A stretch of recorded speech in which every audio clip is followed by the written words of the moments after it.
Hi everyone, Comic Book Reviewer here, this time reviewing on The Amazing Spider-Man issue 210. Now, as you know, this issue is meant to give the introduction of Madam Web, who also appeared in Spider-Man the Animated Series, Ultimate Spider-Man, as well as in the Madam Web film. I know there have been different takes on Madam Web, and I can kind of see where Spider-Man the Animated Series was trying to make Madam Web this interdimensional being, and I can see where the Madam Web movie was trying to fix her potential from the comic book counterpart. So let's get on with the story.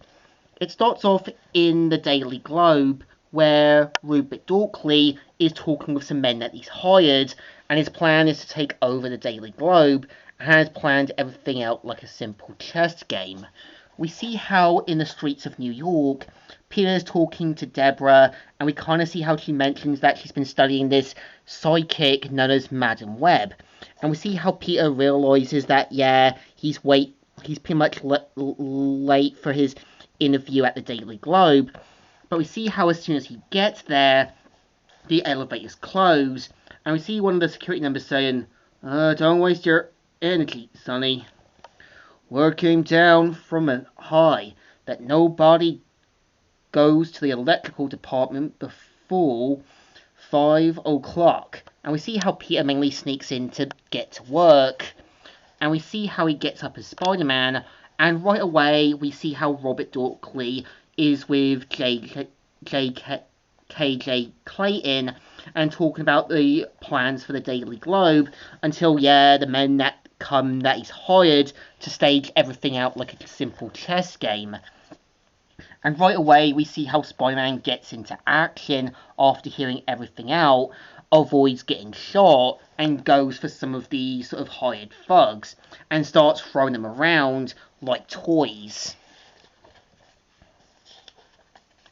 And we even see how after taking them down, they mainly run off with JK, and we kind of see how Peter tries to make his way down to try and save her, until he sees that something's dropped on the ground, which is another flyer for Madam Web, and realizes that Spider-Man realizes that Madam Web could obviously be of use, and decides to kind of put all his bets on meeting Madam Web.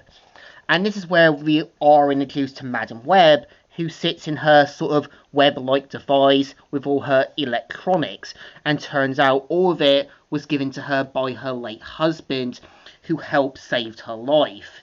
And even says, "These blind eyes can see beyond normal sight, and thought I am a clairvoyant, a soothsayer, a psychic, a witch if you will. Remember, I am able to nature these powers in others. Not everyone, of course, only those with natural abilities. How reliable is your second sight?"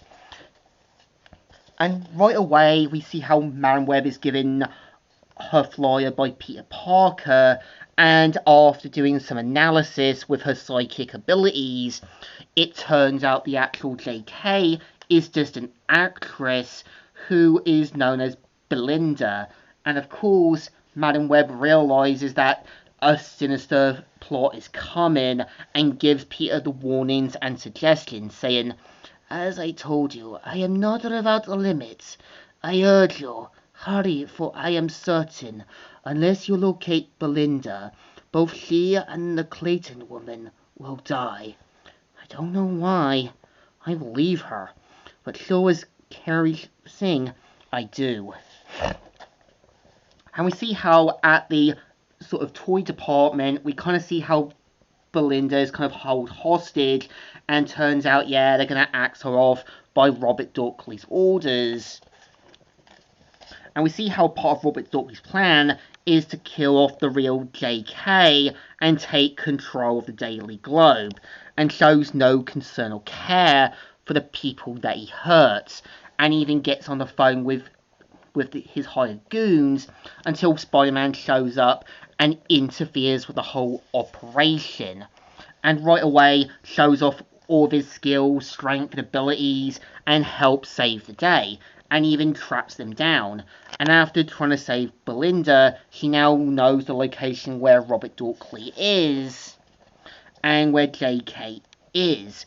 And after trapping her in the bathroom and all that, Spider-Man goes into the penthouse, rescues her, and just as Robert Dorkley tries to escape, Spider-Man stops him in the nick of time.